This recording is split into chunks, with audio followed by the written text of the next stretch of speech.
Buenos días, mi nombre es Pablo Born, yo soy residente del programa de Medicina Intensiva de la Universidad Católica y a continuación veremos la clase sobre predictores de respuesta a fluidos. Los objetivos de esta clase serán conocer la diferencia entre predictores estáticos y predictores dinámicos de respuesta a fluidos. Vamos a conocer algunos de estos predictores, sus limitaciones y su rendimiento, particularmente la variabilidad de volumen sistólico y dos indicadores que podemos estimar mediante ecografía, como son el cambio del BTI del tracto de salida del ventrículo izquierdo en respuesta a una elevación pasiva de piernas y algunos índices de vena cava inferior. ¿Por qué es importante conocer estos predictores? Por un lado, porque representan una condición de efectividad macrohemodinámica en la reanimación con fluidos en pacientes en shock. Es fundamental saber anticipar si es que la administración de una carga de fluido va a lograr traducir un aumento del volumen sistólico, corregir la hipoperfusión mediante un aumento del flujo sistémico y va a limitar el aumento de presiones de llenado con los fenómenos congestivos que conlleve. Estos predictores hoy por hoy están ampliamente disponibles en las UCIs contemporáneas, ya sea a través de dispositivos de monitoreo invasivos o no invasivos, como la ecografía, y presentan un alto rendimiento en la medida que sean bien utilizados. Partamos definiendo precarga dependencia, es la capacidad de traducir un aumento del retorno venoso en un aumento del gasto cardíaco con elevación mínima de presiones de llenado.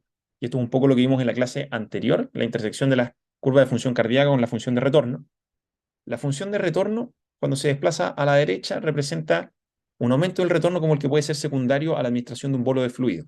Y el efecto que va a tener ese desplazamiento sobre el gasto cardíaco va a depender del punto en el que se encuentra el paciente en la curva de función cardíaca. Si se encuentra en la fase ascendente, nosotros ya sabemos que va a ser mayor el volumen sistólico y menor el aumento de presiones de llenado. Y si el paciente se encuentra en la fase de meseta, va a ocurrir todo lo contrario. Las presiones de llenado van a aumentar desproporcionadamente y no voy a aumentar el gasto cardíaco anterógrado y voy a exponer al paciente a congestión.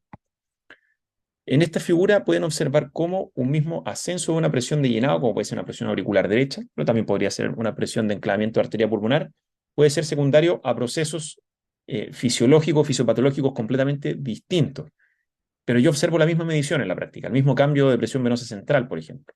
En el caso A es secundario una disfunción ventricular, en el caso B un desplazamiento a la derecha de la curva de retorno, que puede ser un bolo de fluido o el retiro de presión positiva del ventilador mecánico, por ejemplo. Y en el caso C algo más que infrecuente, pero una disminución de la resistencia de retorno venoso, como puede ser el retiro de una compresión mecánica de la vena cava inferior. En esta tabla pueden ver cómo cambios en el mismo sentido de la presión venosa central pueden ser secundarios a procesos distintos. En el caso, por ejemplo, de la fila 1 y la fila 4, donde ocurre una disminución de la presión venosa central, puede haber, por un lado, un aumento de la función cardíaca, en el caso que el paciente esté desarrollando una circulación hiperdinámica, una sepsis incipiente, con una disminución brusca de la poscarga del ventrículo izquierdo, o puede haber ninguna alteración de la función de gasto en verdad y lo que está ocurriendo es una condición de hipovolemia efectiva con un desplazamiento de la función de retorno a la izquierda, y el paciente estaba sangrando y nunca estuvo séptico. Un poco de lo mismo adolecen los predictores derivados de las estimaciones volumétricas del ventrículo izquierdo, las estimaciones de áreas de fin de diástole, que son predictores que me hablan de cómo está el sistema en un momento determinado, en un instante. Son poco dinámicos, no me permiten anticipar cómo el paciente va a responder en respuesta a una manipulación de la precarga y tampoco me hablan mucho del proceso fisiopatológico subyacente.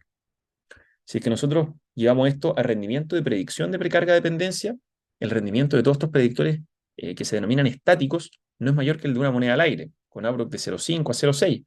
Y esto es válido para una medición aislada de presión venosa central, una presión de oclusión de arteria pulmonar, diámetro de venas cava, área de fin de diástole del ventrículo izquierdo, o los índices volumétricos derivados de la termodilución transcardiopulmonar, como puede ser el volumen de fin de diástole global. En el gráfico a la derecha se puede observar un poco un resumen de esto, que para un mismo índice de precarga, como cualquiera de los 5 que mencioné, yo no seré capaz de predecir cómo va a responder el paciente ante un bolo de fluidos, ya que desconozco el estado de la función cardíaca del paciente. Sin embargo, eso no significa de que estos predictores no tengamos que utilizarlos, ya que pueden ser muy informativos, sobre todo en sus extremos. Y en sus extremos pueden orientar terapia o servir como variables o indicadores de seguridad. Por ejemplo, en el caso de un diámetro de vena cava inferior, en la foto A la izquierda, a ninguno de nosotros nos cabe la duda de que este paciente probablemente no va a ser respondedor a fluidos independiente del proceso fisiopatológico de base. Este paciente puede estar excesivamente sobrereanimado, tener una disfunción ventricular, un aumento brusco de la poscarga del ventrículo derecho, una falla ventricular derecha, etcétera. Múltiples causas, pero probablemente no sea respondedor, aún sin medir esa vena cava inferior. Todo lo contrario va a ocurrir en el paciente de la foto B, donde la cava inferior se observa filiforme. tiene mayor capacidad predictiva el indicador en la medida que más se encuentre en sus extremos, se puede utilizar como variable de seguridad y también se puede utilizar en la medida que yo la mida de forma continua, como puede ser la PVC. Los otros indicadores puede ser un poco más complejo medirlo de forma continua. Y así es como nacen los predictores dinámicos. El predictor dinámico conceptualmente me permite predecir precarga dependencia en respuesta a un estrés sobre el sistema que es estandarizado. Este estrés sobre el sistema puede ser una manipulación del retorno venoso, como es el caso de la carga de fluido, cuando yo al paciente le administro una carga para saber en qué punto de la función de Frank Starling se encuentra, o hago una carga transitoria, entre comillas, que es fundamentalmente lo que hace una elevación pasiva de pierna, ¿cierto? Una autotransfusión que es transitoria y más segura que administrarle un bolo de fluido al paciente. Por otro lado, podemos aprovecharnos de todo lo que aprendimos en la clase anterior de interacción cardiopulmonar y saber que el ciclo respiratorio impone cambios cíclicos en las condiciones de carga de las cavidades cardíacas y el cambio que esta respiración genera sobre el sistema, si es que yo soy capaz de medirlo, me permite predecir en qué punto de la función de Frank Starling se encuentra el paciente, si es que va a responder o no a fluido. Y aquí es donde están la mencionada variabilidad de presión de pulso, la que veremos variabilidad de volumen sistólico, los cambios estandarizados de volumen corriente, los índices de distensibilidad de la vena cava inferior y el test de oclusión de fin de expiración. Partiendo por la variabilidad de volumen sistólico, bastante similar a la variabilidad de presión de pulso que vimos en la clase anterior, tenemos que saber primero que en la curva de la onda de presión de pulso, la fase inicial, antes de la dícrota, que representa el cierre de la válvula aórtica, no confundir con la onda refleja, es proporcional al volumen eyectivo del ventrículo izquierdo. Y si yo soy capaz de medir el área bajo la curva de esta parte de la presión de pulso, yo soy capaz de estimar un subrogante de volumen sistólico, si no medirlo directamente. La medición directa la realizan monitores de gasto que hacen análisis de contorno de onda de pulso mediante modelajes matemáticos complejos, como pueden ver, y distintos estudios han establecido umbrales diagnósticos para predicción de precarga dependencia en una variabilidad de volumen sistólico mayor o igual al 10%. Hay distintos tipos de monitores que me permiten obtener esta información. Algunos son calibrados, como por ejemplo los que hacen termodilución transcardiopulmonar, como el PAICO, que además hacen contorno de onda de pulso de forma continua, y otros que van conectados a monitores como línea arterial, por ejemplo, y que me dan solamente la variabilidad de volumen sistólico, y que son no calibrados, si bien puede darme una información que es un poco menos fiable en un instante determinado, pudiesen darme información por el cambio del indicador durante el tiempo. Los factores que alteran la interpretación de la variabilidad de volumen sistólico son en la práctica los mismos que alteran la interpretación de la variabilidad de presión de pulso. Con mayor frecuencia, con el que más nos vamos a encontrar es el paciente ventilando de forma espontánea. Nosotros sabemos que en la medida que no estandaricemos, no controlemos la magnitud de esfuerzo inspiratorio espontáneo que haga el paciente, el aumento de retorno venoso va a ser súper variable y no nos va a poder permitir confiar en el valor que estamos viendo de variabilidad de volumen sistólico. Secundario a eso, el paciente tiene que estar en ventilación controlada, sin esfuerzo, en ritmo sinusal, ventilado con 8 ml por kilo, sin deterioro marcado de la distensibilidad pulmonar, tórax cerrado, sin hipertensión intraabdominal, etc. El rendimiento de la variabilidad de volumen sistólico se los muestro aquí en el mismo metaanálisis que les mostré para la variabilidad de presión de pulso. Podemos ver que el rendimiento es un poquito menor, pero sigue siendo bueno. La sensibilidad y especificidad de la variabilidad de presión de pulso queda más cerca de 90%. En este caso, para la variabilidad de volumen sistólico es más cerca del 80%, con un área bajo la curva del operador de 0,84 en comparación con 0,94.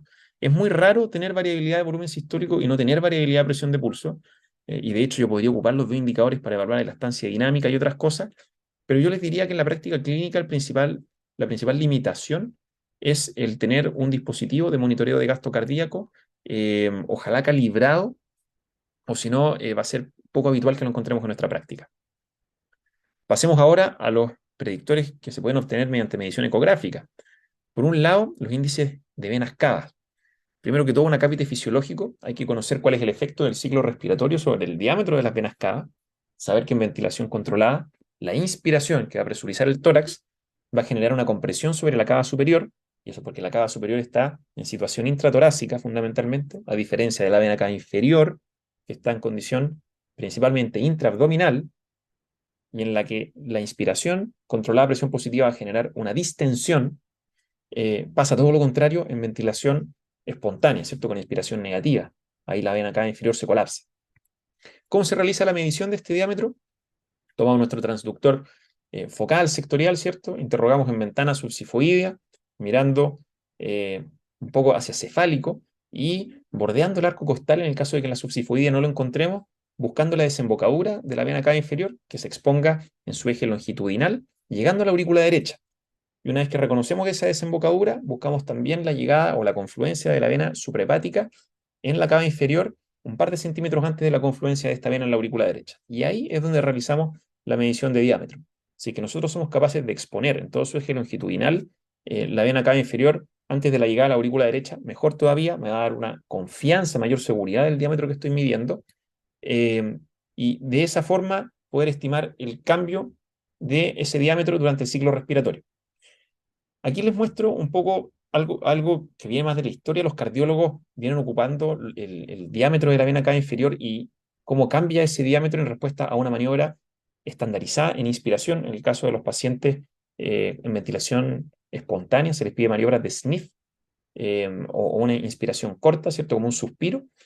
Y en función, por un lado, del diámetro basal en reposo del paciente y cuánto colapsa en respuesta a esta maniobra, hace harto tiempo hay estudios en la cardiología que nos han permitido estimar presiones de llenado, presiones de aurícula derecha, pero de nuevo, con esto yo estoy obteniendo un predictor estático, pero no me habla mucho de la capacidad de respuesta a fluidos que va a tener el paciente. Lo ideal sería evaluar el cambio de diámetro de esta estructura para poder predecir la precarga de dependencia de un paciente. Y ahí es donde vienen las fórmulas que conocemos, la de Feisel, arriba a la derecha, Barbier, abajo a la derecha, que han permitido estimar si es que un paciente está en condición de precarga de dependencia o no, en función de cómo cambia el diámetro de la vena cava inferior en ventilación controlada a presión positiva. Eso es muy importante. Por eso son índices de distensibilidad. Nosotros podemos ver a la izquierda un paciente que en inspiración, en presión positiva, que es donde está marcado con la flecha, hay una distensión de esta estructura, un paciente que probablemente está respondedor a fluido. En cambio, a la derecha, un paciente que está tan pletórico, o quizá con falla ventricular, que la vena cava inferior ha perdido distensibilidad, está más elastante. Es decir, para un cambio de presión determinado es capaz de generar un menor cambio de volumen. Por lo tanto, el diámetro va a variar menos con el ciclo respiratorio. Esto es un paciente en el que el diámetro de vena cava inferior es prácticamente estático durante todo el ciclo respiratorio. A nadie le cabe duda que este paciente probablemente no sea respondedor a fluido. La diferencia matemática entre las dos ecuaciones está derivada un poco del denominador que se utilice. En el caso de Feisel se utiliza el diámetro medio durante todo el ciclo respiratorio y en el caso de Barbier se utiliza el diámetro mínimo y es por eso que Barbier ocupa un punto de corte un poco más alto que es 18% y Feisel 12%. Hay que tener en consideración algunas limitaciones derivadas de la anatomía de la vena cava inferior. Uno puede subestimar el diámetro máximo de esta estructura muy fácilmente, dado que si la observamos en un eje axial, esta no es completamente circular, sobre todo cuando el volumen circulante efectivo está más contraído. Si nosotros interrogamos el diámetro vena cava inferior en situación un poco parasagital, por ejemplo, el paciente respira y se nos mueve la cava con el ciclo respiratorio, probablemente y con mucho riesgo vamos a subestimar el diámetro máximo verdadero de esta estructura. Podríamos corregir aquella falta interrogando la vena cava inferior en su eje axial, rotando 90 grados el transductor, pero ahí vamos a encontrar otra sorpresa, de que la figura no es completamente circular, sino que es más bien elipsoide.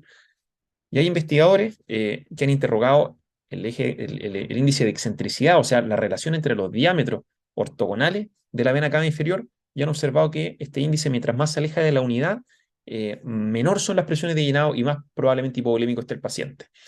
Más que realizar una medición directa de la razón entre diámetros, lo que les quiero mostrar con esto es que es una estructura que me tiene que generar hartas dudas en relación a la confiabilidad de la medición que estoy haciendo.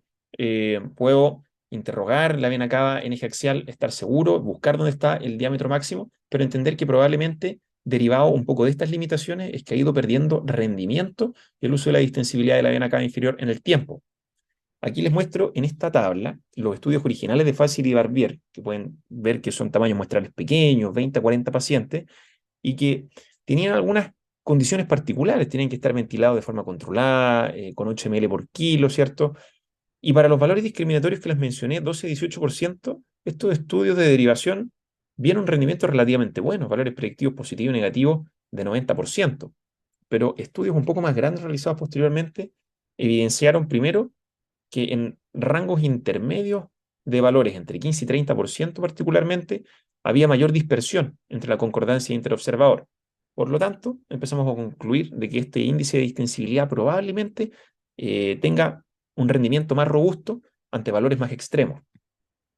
Otros investigadores se preguntaron qué pasa si hacemos lo contrario, en vez de un índice de distensibilidad, un índice de colapso, pero en vena cava inferior, con valores discriminatorios razonablemente mayores, ya no son 12 y 18%, estamos hablando de 40%. Podemos ver de que a pesar de esos valores relativamente altos, los rendimientos no son tan buenos. Estamos hablando de valores predictivos positivos de 60%, áreas bajo la curva del operador de 0,6, 0,7, por lo tanto, no es un indicador tan bueno. Les muestro a continuación dos revisiones sistemáticas y metaanálisis del año 2018 que engloban hartos estudios, hartos pacientes, 600, casi 800 pacientes, y que muestran los valores de rendimiento que entendemos hoy en día para estos índices, que son sensibilidades y especificidades entre 60 y 80%.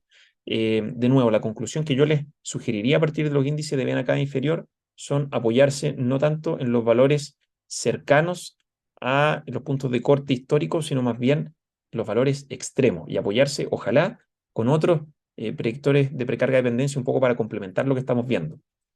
Sin embargo, hay que darle algunos puntos a favor también. Puede ser un índice que muchas veces es más utilizable que una variabilidad de presión de pulso, por ejemplo. En el caso que el paciente esté cursando con una arritmia, eso no constituye una contraindicación para la evaluación de una distensibilidad de vena cava inferior, pero tenemos que saber de que hay hartas condiciones que tienen que estar controladas, como la ventilación y la programación del volumen corriente. El otro indicador del que vamos a hablar es la maniobra de elevación pasiva de piernas, que consiste, como lo dice el nombre, en tener al paciente en una posición de reposo. Primero, para la medición basal, tener el respaldo en alto a 45 grados. Algo fundamental, pero muchas veces olvidado, es hablar con el paciente, decirle lo que vamos a hacer, salvo que esté ventilado y sedado, por supuesto.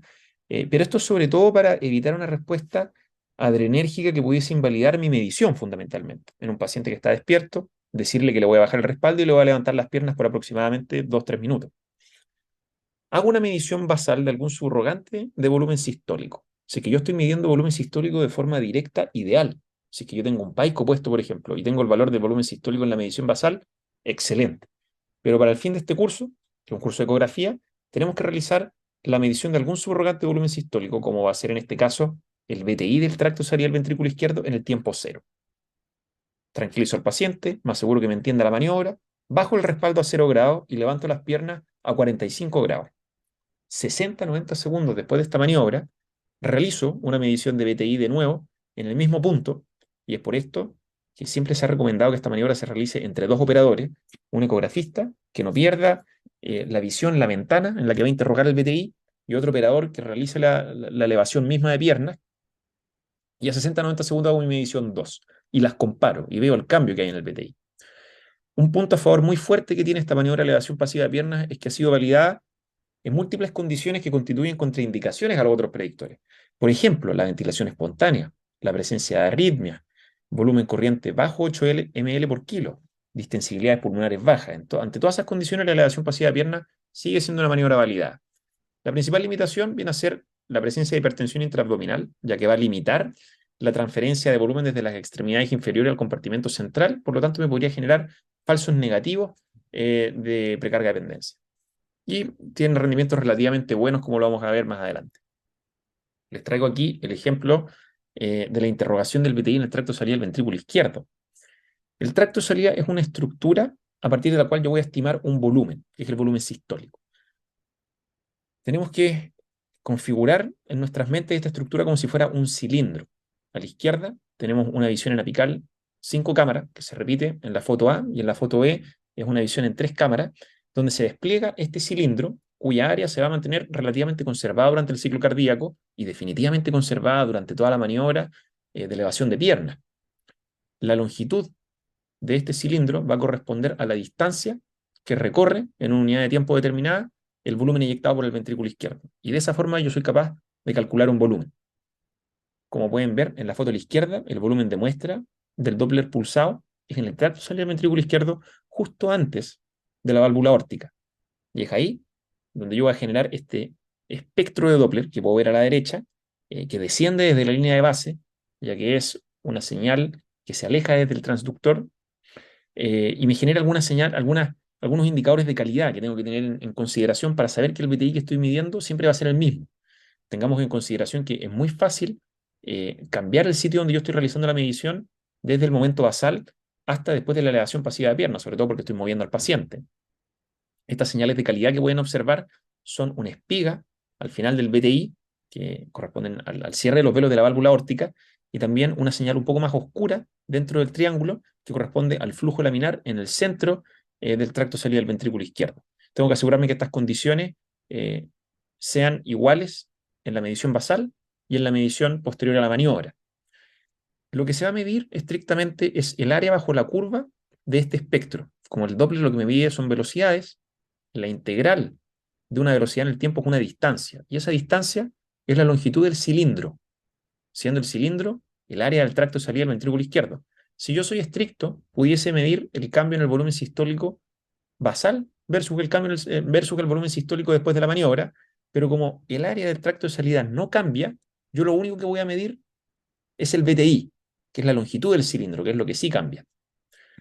En esta foto les quiero mostrar la importancia de tener las señales de calidad y de, por un lado, mantenerme bien alineado en el eje que estoy interrogando, asegurarme que no haya una desalineación mayor a 20 grados entre el flujo de sangre que sale por el tracto salida ventrículo izquierdo y el haz que yo estoy interrogando, y por otro lado, no quedar corto, o sea, demasiado proximal hacia el ventrículo izquierdo, porque estas dos condiciones podrían subestimar el BTI que yo estoy midiendo. En este caso, en la foto A podemos ver un BTI de 20.9 y a la derecha un BTI de 13.1, o sea, una pérdida de aproximadamente 30% de la medición. Aquí les muestro una elevación pasiva de piernas hecha contra medición de BTI basal, en tiempo cero, a la izquierda. Como ya sabemos de la clase anterior, el BTI como buen subrogante de volumen sistólico del ventrículo izquierdo va a variar en el ciclo respiratorio, ¿cierto? Va a ser más pequeño en inspiración en pacientes que están en ventilación espontánea, ojo. Por lo tanto, lo que hicimos en la medición basal fue promediar dos BTI, ¿ya? Que son las dos mediciones que están en la foto a la izquierda, y nos dieron un promedio de 16.9. Hablamos con el paciente, lo calmamos, bajamos el respaldo, subimos las piernas y 60-90 segundos después hicimos la segunda medición, que pueden ver en la foto a la derecha, y promediamos dos señales de BTI que nos dio 21.8. La diferencia es mayor a un 10%, que es el umbral diagnóstico, que han establecido como mejor rendimiento distintos estudios, que les muestro a continuación. Acá hay una tabla de estudios que han evaluado BTI del tracto de salida en pacientes ventilados de forma espontánea, pacientes ventilados de forma controlada, y pueden ver cómo el rendimiento sigue siendo bueno en la gran mayoría de los casos, con sensibilidades y especificidades cercanas al 90%, y con umbrales todos entre el 12 y el 13%. Conclusiones de esta clase: valores aislados de predictores estáticos, como las presiones de llenado, tienen baja capacidad por sí solos, sobre todo cuando son medidos una sola vez en un instante y no de forma continua, para predecir respuestas a fluidos.